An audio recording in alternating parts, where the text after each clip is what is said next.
नमस्कार दोस्तों, अगर आप भिवानी की सियासत को बड़े गौर से देखें और उसके इतिहास के पन्नों को अगर पलटना शुरू करें तो चौधरी बंसीलाल और के बाद अगर किसी राजनेता का बहुत लंबी राजनीति में नाम आता है तो वो चौधरी जगन्नाथ का नाम आता है। एक दलित परिवार में पैदा होकर उन्होंने राजनीति की वो जो सीढ़ियाँ चढ़ी, उसकी जो शुरुआत थी वो छात्र राजनीति से रही है। ये बहुत कम लोगों को ये बात पता होगा कि हरियाणा में जो शुरुआत के छात्र नेता थे उनमें से चौधरी जगन्नाथ एक थे। वो अपनी हॉकी टीम के कैप्टन रहे हैं। इसरवाल गांव में जन्म लिया था उन्होंने और कई बार वो मंत्री रहे और 5 बार वो विधायक भी रहे। और तोसाम हल्के से जिससे चौधरी बंसीलाल ने अपने राजनीतिक जीवन की शुरुआत की, वो उस जनरल सीट पर दलित घर में पैदा होने के बावजूद जनरल सीट पर वो विधायक बने थे। तो आज उनके बेटे चौधरी जगन्नाथ के बेटे चौधरी जितेंद्र राज जी हमारे साथ हैं और इन्होंने अपने पिताजी के साथ बहुत लंबा राजनीतिक दौर देखा है। तो आज चौधरी जगन्नाथ के जीवन के पन्नों की जानकारी हम चौधरी जितेंद्र सिंह के लेंगे। जितेंद्र जी, आपका स्वागत है। जितेंद्र जी, चौधरी जगन्नाथ जी हमारे हल्के के कई बार विधायक रहे। बवानी खेड़ा हल्के में हमारा गाँव आता था कुंवारी, तो मेरा ये सौभाग्य भी है कि बचपन में मैं कई बार उनसे मिला हूँ। तो आप सबसे पहले दर्शकों को ये बताइए कि उनका जो पारिवारिक बैकग्राउंड था उसमें कैसे वो फिर छात्र राजनीति से जुड़े। वो प्राइमरी शिक्षा जो थी उन्होंने गांव में प्राप्त की, गांव इसरवाल में, और उसके बाद 6ठी 7वीं 8वीं बापोड़ा गांव में पढ़े। वो 8वीं के बाद डीएन स्कूल हिसार जो जाट स्कूल था उसमें एडमिशन लिया। अच्छा। और वहाँ पर एडमिशन लेकर के उन्होंने अपने छात्र जीवन की शुरुआत की तथा वहाँ पे एक हॉकी टीम में शामिल भी हुए। अच्छा। हाँ जी, हॉकी खेलते थे। हॉकी खेलते थे वो। हॉकी, फुटबॉल, एथलेटिक्स सभी खेलते थे वो।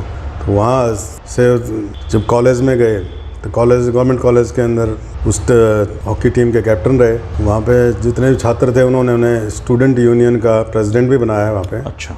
वो 1958 में 1958 में। 58 के बाद फिर दिल्ली यूनिवर्सिटी में एडमिशन, जब ग्रेजुएशन के बाद दिल्ली यूनिवर्सिटी में लॉ में एडमिशन लिया जी। और लॉ में एडमिशन लेने के बाद फिर उन्होंने 1961-60 में मन बनाया कि भाई तो शाम से चुनाव लड़ना है। फिर उन्होंने तैयारी शुरू की बस। अच्छा। सभी लोगों से संपर्क किया और 1962 में फार्म भरा, चुनाव लड़ा। चुनाव भी वो लड़ा था जो ऊँटों पे, चुनाव ऊँटों पे लड़ा था जी। उस टाइम कोई सड़क जनरल सीट थी ना, वैसे जनरल सीट थी। लोहारू पूरा जो आज का लोहारू हल्का है और आज का तोशाम हल्का, वो एक कॉन्स्टिट्यूंसी था तोशाम। अच्छा। हाँ जी, उसमें 13 कैंडिडेट थे। अच्छा। और 13 के 13 सीरियस कैंडिडेट थे। सभी ने वोट किसी ने कहा नहीं कि जनरल सीट पे आप आ रहे हो? हाँ, बहुत ऐसी बातें चली थी। तो उस वक्त उम्र, जिस टाइम चुनाव डिक्लेयर हुआ, जब फार्म भरा था, उस टाइम उम्र थी उनकी करीब 25 साल 20 दिन। अच्छा अच्छा, तो मतलब फ्रेश ग्रेजुएट थे वो तो। जी जी। तो वो फिर विधानसभा में चुने गए। तो वहाँ पे पंजाब चंडीगढ़ में फिर इलाके की लड़ाई लड़ी उन्होंने। और तो उसी जब 62 में वो विधायक बन गए तो ऊँटों पे चुनाव प्रचार किया। पैसे वैसे तो होंगे नहीं उस समय उनके पास? नहीं, पैसे तो नहीं थे कुछ। पारिवारिक बैकग्राउंड भी बहुत मजबूत नहीं रहा? नहीं, पारिवारिक बैकग्राउंड कुछ नहीं, बस इतना था अपना घर। वो मेरे दादाजी तो जब वो 7th में थे तब गुजर गए थे। अच्छा। बाकी उनके भाई थे जो ताऊ जी और हमारे थे, उन्होंने उनको पढ़ाया है। दादाजी की हमारी इच्छा यही थी कि उनको पढ़ाएं हम। तो 62 में एमएलए बनने के बाद जिस राजनीतिक व्यक्ति से उनका जुड़ाव हुआ वो शायद चौधरी देवीलाल रहे होंगे। हाँ, चौधरी देवीलाल के वो स्टूडेंट 57 में चुनाव लड़ा था चौधरी देवीलाल ने फतेहाबाद से। तब वो बतौर छात्र स्टूडेंट्स भी गए थे वहाँ, मदद करके आए थे उस टाइम। अच्छा। फतेहाबाद निर्दलीय चुनाव के अंदर। तो बाद में फिर उनके साथ जुड़ा हुआ चौधरी देवीलाल के साथ। वो फिर 1978 तक लगातार साथ रहे। अच्छा। और सबसे जो उनका जो टाइम था, चौधरी देवीलाल उनको अपना बेटा मानते थे। राजनीतिक जो विरासत जिसको कह सकते हैं तो वो वही थे, बाकी तो बायोलॉजिकल है। अच्छा। तो उस समय की एक सबसे बड़ी प्रमुख घटना थी प्रताप सिंह कैरो के खिलाफ एक एफिडेविट देना। जी जी। तो क्या रहा था उस, क्योंकि प्रताप सिंह कैरो बहुत बड़े दबंग नेता थे और उनके खिलाफ जो दास कमीशन बैठा था उसमें एफिडेविट देने वाले चौधरी जगन्नाथ थे। प्रताप सिंह कैरो के परिवार ने भ्रष्टाचार किया था काफ़ी। उनका बेटा था सुरेंद्र वगैरह जो, और वो 29 के करीब उन पे आरोप लगे थे। हाँ। तब गाँव में जस्टिस SR दास कमीशन बिठाया गया था उनकी जांच के लिए। जांच के लिए जी। और उसमें उस कमीशन में फिर इन्होंने एफिडेविट दिया था प्रताप सिंह कैरो के खिलाफ कि इन लड़कों ने परिवार ने भ्रष्टाचार किया है। तो ऐसे एविडेंसेस जब सामने आए तो उसमें से काफ़ी जो आरोप थे वो सिद्ध हो गए थे जी। तो जिसकी वजह से 1964 में प्रताप सिंह कैरो विधानसभा में माफ़ी मांग कर और रिज़ाइन करना पड़ा अपने सीएमशिप से।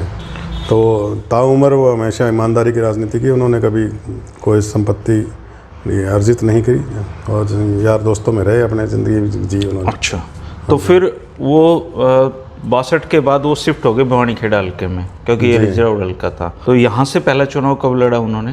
1967 में। 67 में जब हरियाणा बन गया था उसके बाद 1967 तो में। जो राव बीरेंद्र सिंह की सरकार को तोड़ा, पहले बनाया चौधरी देवीलाल ने, हाँ, फिर तोड़ा, मंत्री बने, 11 महीने मंत्री रहे लगा। अच्छा, पहली बार मतलब तब अवसर मिला उनको मंत्री बनने का जी।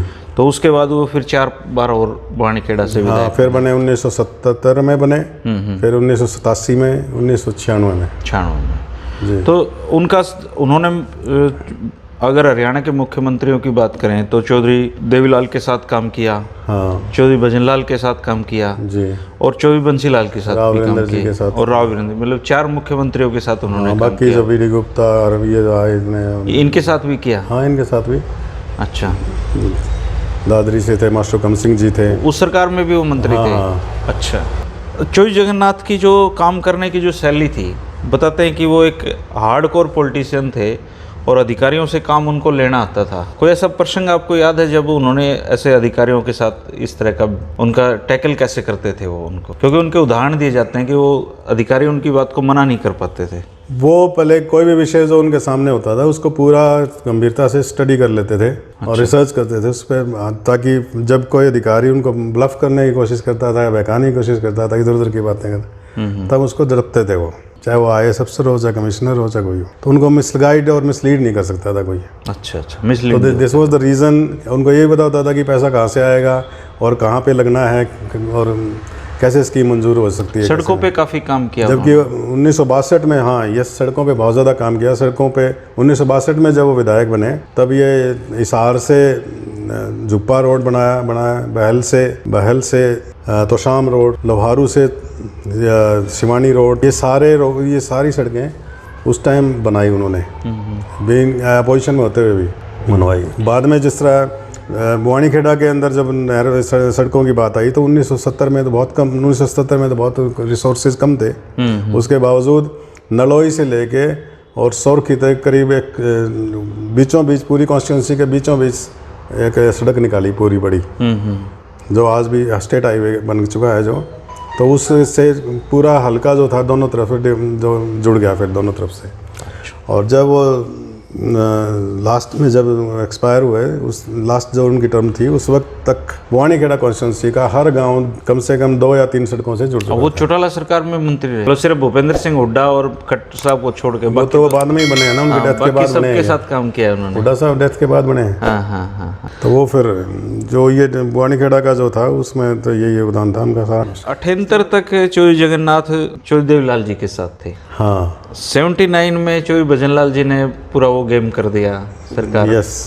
तो उस समय वो फिर 78 में जब उनके मामला, जब विधानसभा में विधायक थे और मंत्री बन गए थे, तब काम नहीं हो रहे थे। अच्छा, तब उन्होंने चौधरी देवीलाल को कहा कि जो काम नहीं होते मेरे हल्के के, मैं ऐसे मंत्री रहना पसंद नहीं करता, तो उन्होंने रिज़ाइन कर दिया। फिर वो भजनलाल जी की कैबिनेट में मंत्री रहे। हाँ, बाद में फिर जब इकट्ठे हुए सारे नाराज़गी वजह से चौधरी भजनलाल की कैबिनेट जब बनी 1979 में, तब उसमें ट्रांसपोर्ट मिनिस्टर बने। तो उसके बाद चौधरी भजनलाल जी के साथ वो लंबे समय तक रहे, 1982 तक। 82 तक। फिर 82 में वो किसके साथ गए? 82 में तो फिर यहाँ पे हमारी भिवानी की जो राजनीति थी वो बंसीलाल एंटी बंसीलाल थे। एंटी बंसीलाल। यहाँ तो जब कांग्रेस में बंसीलाल थे, कांग्रेस में ये थे। तो जब जयनारायण जी ने चुनाव लड़ा 84 में, जिन्होंने सारी पार्टियों के झंडे लगा लिए थे अपने, वही जयनारायण जी ना? हाँ, जयनारायण वर्मा जी को चुनाव लड़वाया गया था यहाँ से, 1,74,000 वोट आए थे उनके। तब जयनारायण वर्मा जी के में जो उनके 4-5 लीडर थे, जो ठाकुर वीर सिंह ईरानदारी है ना, ठाकुर वीर सिंह जो जगन्नाथ, इनको फिर कांग्रेस से बगावत की वजह से, उनका विरोध करने की वजह से निकाल दिया। कांग्रेस से निकाल दिया था इनको? हाँ, क्योंकि इन्होंने जयनारायण वर्मा की मदद की थी। अच्छा, फिर ये चौधरी देवीलाल के साथ बंसीलाल के दोबारा खिलाफ, से? हाँ, फिर चौधरी देवीलाल के साथ बात हो गई थी, समझौता हो गया 84 में ही। फिर जब ये जल आंदोलन चला, फिर उसमें पूरा बढ़ चढ़ न्याय युद्ध था जो, तो न्याय युद्ध में फिर उन्होंने पूरी मजबूती से लड़ाई शुरुआत की जी। तो 1987 में फिर वो बॉडीखेड़ा से फिर विधायक बने। अच्छा। लोकदल की टिकट, समाज, हाँ, लोकदल का नाम नहीं हुआ था उस टाइम, तो दूसरी बात। तो वो फिर वो 91 तक फिर उसमें रहे के साथ। अच्छा, इस दौरान दो बातें हैं जितेंद्र जी। एक तो उनकी राजनीति एंटी बंसीलाल रही भिवानी में। उन्होंने तो शाम से चौधरी जंगवीर सिंह से उनकी दोस्ती थी। वो हमेशा बंसीलाल जी के खिलाफ चुनाव लड़ते थे और हमेशा ही वो चौधरी जगन्नाथ उनकी मदद करते थे, क्योंकि ईसरवाल गांव उनका नहीं, उनका अपना विधायक रह चुके थे, वो कैडर था उनका खुद का। तो शाम में कैडर था। और वो बताते हैं कि दोस्तों के लिए मतलब उनके थोड़ा सॉफ्ट कॉर्नर उनके दिल में हमेशा रहता था। बिल्कुल। तो ऐसी एक तो इमरजेंसी में उनको जेल में जाना पड़ा, तो जिस चौधरी बंसीलाल ने इमरजेंसी में उनको जेल भिजवाया, उनके साथ कैसे राजनीतिक उनका समझौता हुआ, और इस बारे में वो क्या कहा करते कि दोस्त राजनीति में या दोस्त या दुश्मन होते ही नहीं क्या? उनकी ऐसी कोई दुश्मनी थी नहीं जिसमें कि गोलियां चली आपस में कभी भी। वो तो एक पॉलिटिकल थी, राजनीतिक, कि वो उस पार्टी में है, हम इस पार्टी में हैं, हम अपने लोगों का लड़ाई लड़ रहे हैं, वो उनका अपनी लड़। वैसे संबंध होते थे, बातचीत होती थी उनकी कभी? नहीं, ऐसे बातचीत कभी नहीं होती थी, मतलब आमने सामने भी कभी नहीं? नहीं। बस सुरेंद्र जब वो वकालत करते थे यहाँ पुरानी कचहरी में, अच्छा, तो सुरेंद्र भी वकालत करते थे तब। सब तो वहाँ पे तो वो होती रहती थी, व्यंग्यात्मक बातें चलती रहती थी। अच्छा, सुरेंद्र की और चौधरी साहब। हाँ। बंसीलाल ने तो राजनीति उस टाइम, बंसीलाल जी तो फिर 60 में राज्यसभा में चले गए थे और 67 में इलेक्शन लड़ा उन्होंने तो शाम से। पिताजी ने पहला विधानसभा चुनाव लड़ा 62 में। बंसीलाल जी ने पहला विधानसभा चुनाव लड़ा 67 में। और जो जेल से पहले जो सबसे बड़ा लड़ाई उन्होंने लड़ी वो रिवासा कांड की थी उस टाइम। जब रिवासा का जब मामला हुआ था तो उसमें सबसे बहुत बड़ी लड़ाई लड़ी गई थी। रिवासा में तो वो जो विक्टिम थे ना, बहन भाई थे, उनके साथ जो एट्रोसिटीज हुई थी उस टाइम, अत्याचार हुआ, सरकार बंसीलाल जी की थी। हाँ, बंसीलाल जी की थी। तो तब इन्होंने उठाया था मामले को सारे को। चौधरी जगन्नाथ ने चौधरी बंसीलाल का विरोध किया था उस समय पूरा। उन्होंने सारा ये ऑर्गेनाइज किया था सारा। तो ये छात्रों को साथ लिया उन्होंने? जी। भिवानी में तो उस टाइम लोगों में भय इतना था कि भिवानी के निकलते नहीं थे। अच्छा। तो हिसार से 400 छात्रों को लेके आए थे एक बार। 400 छात्रों का पूरे शहर के अंदर उन्होंने जुलूस निकाला बहुत बड़ा। अच्छा। उनके कहने स्टूडेंट आए वहाँ पे, और वही स्टूडेंटों ने फिर 1977 में जब पार्लियामेंट का चंद्रावती जी का इलेक्शन था, फिर उनकी ड्यूटी लगाई फिर ये तो शाम कॉन्स्टिट्यूंसी में, क्योंकि ये बूथ कैप्चरिंग वगैरह होया करती थी सारे। अच्छा। तो उन्होंने लड़ाई उस टाइम वो मजबूती से खड़े। वो तो चुनाव बुरी तरह आ रहे थे चौधरी बंसीलाल। हाँ। तो उस चुनाव में वो नहीं होने दिया था, उन्होंने कैप्चर नहीं होने। तो उन्होंने लोकसभा का भी एक चुनाव लड़ा?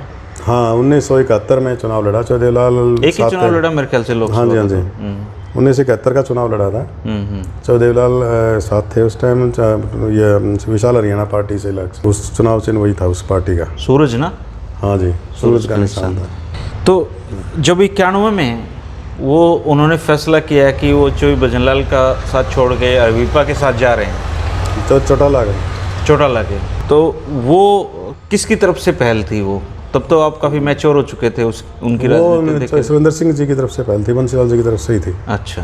तो फिर उन्होंने ये कहा था कि भाई अपने इलाके में अब आप लोग सारे हो जाओ तो वे सारे मिलके न एक सरकार बना सकते हैं और अपने इलाके की जो पानी की समस्या है हो रहा है। 91 में फिर वो 91 में 95 में, हाँ 95 में वो बंसीलाल जी के साथ आ गए। हाँ। तो 96 में जो सरकार बनी उसमें फिर मंत्री बने वो। यस। फिर जयप्रकाश, मैं खुद गया जेपी के पास मिलने के लिए, बातचीत के। उनकी चौटाला की विकेट की थी।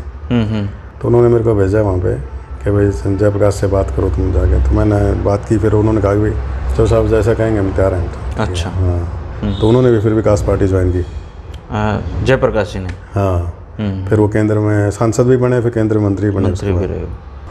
और जिंदल साहब थे ना, सारे ग्रुप इकट्ठा हो गए उस टाइम। पूरी सरकार बन गई थी हमारी। तो जब चौधरी बंसीलाल जी के साथ हो रहे, फिर लास्ट में चौधरी बंसीलाल जी को भी, चौधरी बंसीलाल से भी उनके मतभेद हो गए इस बात पे कि अब उनकी तरफ से नहीं थे कोई, वो तो एक अपनी शैली थी उनकी आवाज़ उठाने की। तो चौधरी बंसीलाल की सरकार तोड़ने में अहम भूमिका भी चौधरी जगन्नाथ जी की थी, क्योंकि काफ़ी लोगों ने सरकार तोड़ी थी उस समय। उन्होंने सरकार तोड़ने में तो उनकी कोई भूमिका नहीं थी। चौटाला साहब के साथ चले गए थे ना? वो तो बाद में गए थे, सरकार टूट चुकी थी जो। अच्छा, उन्होंने समर्थन किया था। अच्छा, फिर चौटाला साहब के साथ भी ज़्यादा बस वो तो आवाज़ उठाते थे, जैसे ये सारे विधायक ये शराबबंदी की वजह से बोले, भिवानी के जितने विधायक थे, इम्पोर्टेंट खास बात है, तो सारे जितने विधायक थे ये बोले जी शराबबंदी की वजह से हार गए। सुरेंद्र मुश्किल तो 10,000 वोट से जीते थे तब तो ये बोले बिचो साहब को कहो कि भाई सुरेंद्र ने सीएम बना दो और आप ये शराबबंदी को विड्रा कर लो। अच्छा, फिर आगे सरकार चलती रहेगी, वो मैनेज कर लेगा। तो फिर बोले भाई ये बात कहा कौन उसने, बंसीलाल ने। तो सारे ने बोले भाई तो जगन्नाथ ही कह सकते हैं। अच्छा, तो वह सारे बाद में बोले ठीक से मत कह दूँगा भाई, मेरे के यहाँ लगा। तो दादरी में उन्होंने फिर ये बात सही बंसीलाल को कहा कि भाई ऐसे ऐसे सुरेंद्र ने बना दो सीएम और अपने विड्रॉ कर लो ताकि फिर आगे ठीक हो जाए, पैसे की मतलब सारा काम ठीक हो जाएगा। तो फिर वो नहीं, उन्होंने चिढ़ गए थे ना वो इस बात तो चिढ़ गए। फिर वो बिगड़ गई। फिर वो आपस में ये वो हर चीज़, फिर वो नहीं, उससे पहले तोड़ा फोड़ी चली रही थी गवर्नमेंट में। हाँ, वो कभी उधर जा रहे थे, हाँ कभी उधर जा रहे थे, कभी उधर जा रहे थे। तो बस उस वजह से फिर वो गिरनी थी सरकार। तो बीजेपी ने विड्रॉ कर लिया समर्थन और बीजेपी ने चौटाला को समर्थन कर दिया, बस टूट गई सरकार। तो उनका जो लास्ट इलेक्शन था वो 2000 का चुनाव था। 2000 का चुनाव कांग्रेस पार्टी से भवानीखेड़ा से। हाँ। और वो एंट्री थी रामकिशन फौजी की ओहिपा से। हाँ हाँ। तब 2 ही सीट आई थी मेरे ख्याल से। बस एक तो शाम नहीं भिवानी की रही, एक भिवानी की और तो उस टाइम तो शाम भी आ रहे थे वो 22,000 से। सुरेंद्र सिर्फ बंसीलाल जी यहाँ से जीते थे। बंसीलाल जी मुश्किल से, हाँ ये सारे वासुदेव जी शायद उनके सामने थे, लड़ रहे थे चुनाव जी। तो 2001 में उनका निधन हो गया।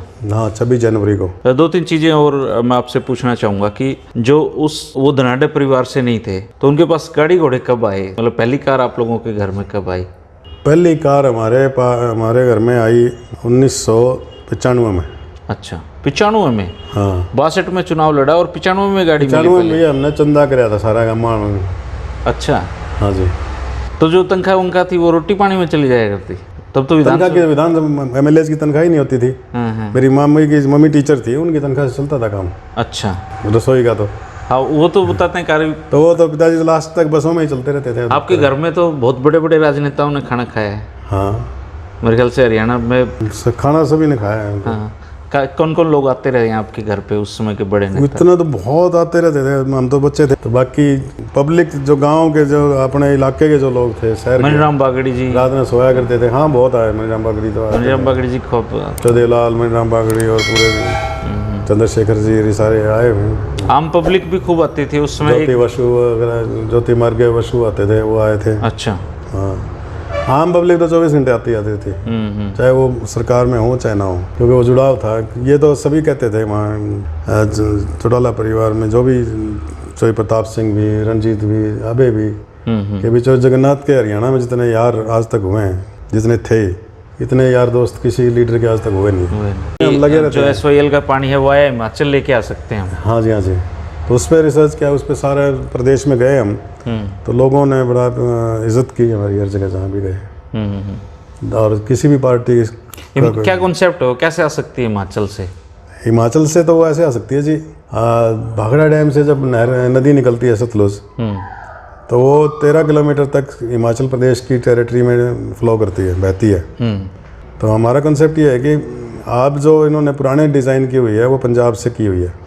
हम चाहते हैं कि हिमाचल से सीधा हम पानी नालागढ़ बद्दी पिंजौर होके, नालागढ़ बद्दी पिंजौर, पिंजौर से डांगरी नदी सीधी आती है जनसुई हेड पे। जनसुई हेड पे SYL है। अच्छा, तो उससे पानी एकदम, मतलब अपने को पंजाब की जरूरत नहीं है, पंजाब बाईपास, एकदम पंजाब में जाने की जरूरत नहीं है। तो ये क्या कॉन्सेप्ट आपने मनोहर लाल जी को या जो सरकार हमने इनको सबको भेजा है, सबको दिया भी है।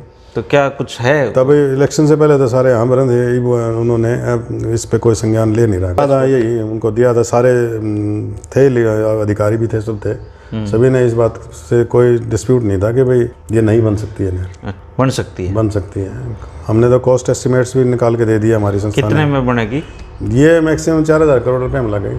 4,000 करोड़?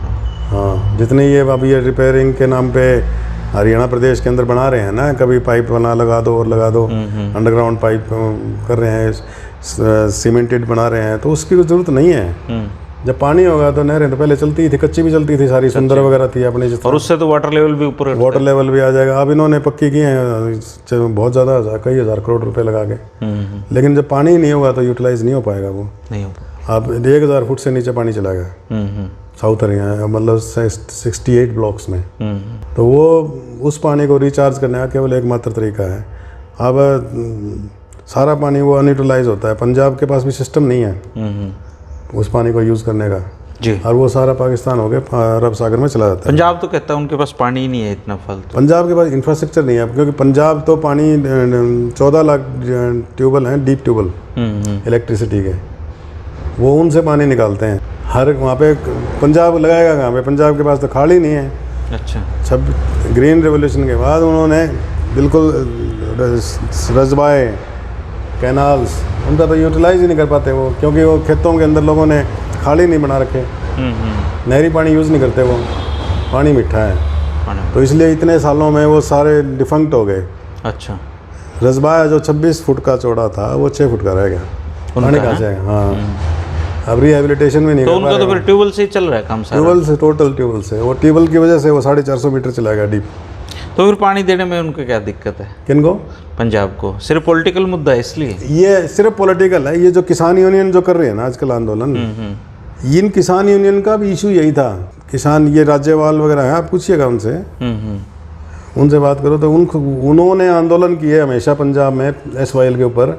आंदोलन ये नहीं किया कि भाई हरियाणा में पानी नहीं जाना चाहिए, उन्होंने आंदोलन इस बात का किया कि पंजाब के अंदर से ना जाए पानी। पंजाब में जो अलाइनमेंट जो की कर रखी है वो अलाइनमेंट ही गलत है। वो रोपड़, मोरिंडा और ये पटियाला हो गए जो नहर जो ऑलरेडी भाखड़ा मेन लाइन बनी हुई है उसके अलॉन्ग विद कर दी उन्होंने। अच्छा, तो एक बड़ी नहर पहले बनी हुई है 11,000 क्यूसिक की, और 10,000 क्यूसिक की नहर ये बन जाएगी, तो उनका जो पैडी की जो बेल्ट है उस बेल्ट में वाटर लॉगिंग हो जाएगी। तो 77 से उनका एतराज़ सिर्फ इस बात का था। वो शुरू से ये कहते थे आप शिवालिक के पंजाब बाईपास शिवालिक की तरह से ले जाओ। मतलब आ सकता है चाहे तो पानी, राजनीतिक इच्छा शक्ति। ये राजनीति, अब ये जो किसान यूनियंस है ना, अब अगर इन्होंने तो आंदोलन किए थे कि SYL ना बने, इन्होंने ये कभी नहीं कहा कि SYL हरियाणा को पानी ना मिले। ये कहते हैं कि पंजाब के अंदर से ना जाए ताकि हमारी फसलें खराब ना हो। उससे क्या है कि 550 गाँव इफेक्टेड हो जाएंगे, 550 गाँव के। तो ये जो आप वाला जो फॉर्मूला है ये ज़्यादा अच्छा है। ये इसमें तो ये है ना कि फिर वो पंजाब बाईपास आएगा सारा। खट्टर साहब को दिखाया आपने ये फार्मूला? यस। क्या प्रतिक्रिया थी उनकी? तो वो खट्टर साहब को दिखाया था, वो तैयार थे, मतलब ठीक है। उन्होंने कुछ अधिकारियों को कहा भी था, फिर मैं उसके बाद तो बात नहीं हो पा रही है कोई। मतलब इस कॉन्सेप्ट को आप आगे बढ़ाएंगे? बिल्कुल, क्योंकि देखो और सोल्यूशन नहीं है कोई। और हरियाणा का जो पानी है, पंजाब का भी, इवन पंजाब का पानी भी पाकिस्तान हो गया जा रहा है सारा। हम यूटिलाइज नहीं कर पा रहे उसको। अब जितनी भी इन्होंने परियोजनाएं जो बनाई है ना, कांडी प्रोजेक्ट वगैरह जो बनाए हैं, वो सारे प्रोजेक्ट बिजली के प्रोजेक्ट बना रखे हैं। इरिगेशन प्रोजेक्ट नहीं बनाया। जबकि ये परियोजना पानी हमें चाहिए इरिगेशन के लिए। बिजली के तो और भी सोर्सेज हैं, सोलर से भी हो गया, परमाणु हो गया, और कोल से भी है। लेकिन जो पानी से जो पानी है ना, वो नहीं मिल सकता कहीं पे, और सब कुछ हो जाता है। तो कांडी जो भी प्रोजेक्ट ये बनाए इन्होंने, वो सिर्फ वो पानी रुकता नहीं, चलता रहता है। कांडी प्रोजेक्ट जो बनाए हैं, नाथपा जागड़ी में बनाया है और बनाए हैं। तो हमें तो चाहिए पानी अपने इलाके को, और पानी इससे बढ़िया पानी भी नहीं है कोई। और सबसे ज़्यादा बारिश भी इस इलाके में ही होती है पूरे वर्ल्ड में। कैचमेंट जो एरिया है हमारा, उसमें होती है सारी सबसे ज़्यादा बारिश। तो ये तो मैन मेड, हमारी आर्टिफिशियली बनाई गई है ये समस्या। लीडर्स ने आपस में एक दूसरे को फ़ायदा होता है इसलिए। उन्होंने कह दिया, अकालियों ने कह दिया, यस कर दिया 78 में कि भाई हम तुम्हारी बात पे तो गौर फरमाएंगे, ठीक है। उनको दे दी सीटें उन्होंने।